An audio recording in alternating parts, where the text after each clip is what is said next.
Edward the young flapper was looking over his master's shoulder with a sour smile on his face. The sun was catching his wings, warming the restless soul of an involuntary executioner. The time had come. He could see a legion of pigeon soldiers ready to fly and fight for their master. They would not hesitate about giving their life away to the cause. Sacrifices would have to take place to endure the realm of the pigeon, and all its population in the world. The smaller specimens were about the size of a school bus. The larger ones were like bombers. They would fall to their demise, taking hundreds of humans to death in an exploding sea of blood and guts. The soldier pigeons were so fast and deadly that they could pick off an elephant's head in a blink of an eye. This army was sharp and fierce when raging into battle, always working as a unit and leaving nothing alive in their path. Naturally, the pigeon would feed on humans, who were like ants and existed in abundance.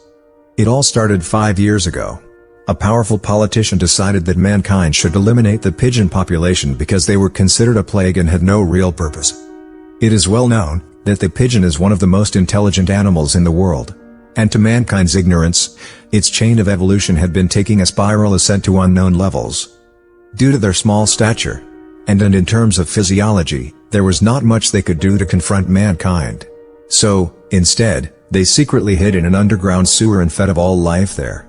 Cockroaches, rats, and slowly took ownership of that realm. For years and years, they developed a system of artificial intelligence that would craft robots and drones. They would operate and perform tasks that the pigeons could not do. Slowly their power has grown stronger and stronger to the point of no return.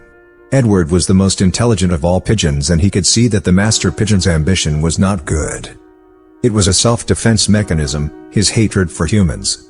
Throughout the years, pigeons have been victims of abuse and persecution and hunted down by exterminators with poison. Tears of pain have been shed in silence for a long time.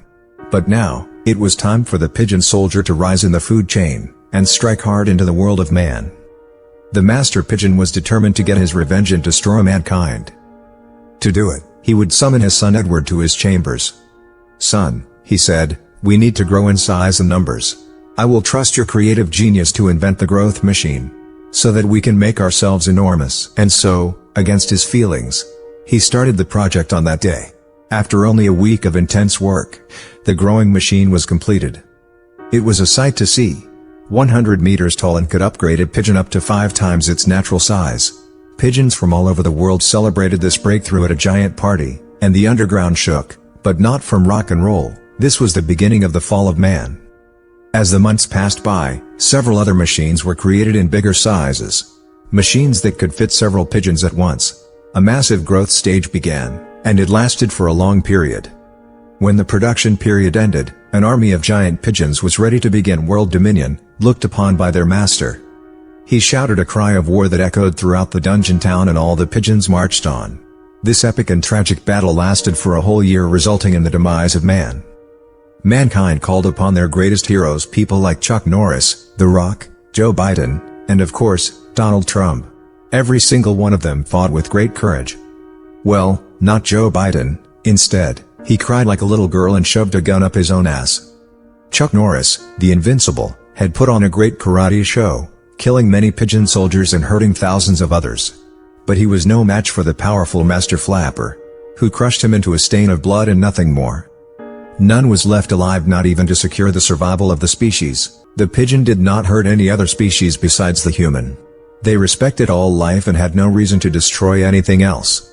In his castle tower, Edward would cry, for he blamed himself for the destruction of man. He never hated man, quite the contrary, he admired all humans for their intelligence. Some of them would even feed corn to pigeons. Not all of them were bad, and in Edward's mind they didn't deserve what had happened to them. Edward missed humans so much. He became the master pigeon and grew a belly, drinking lots of beer.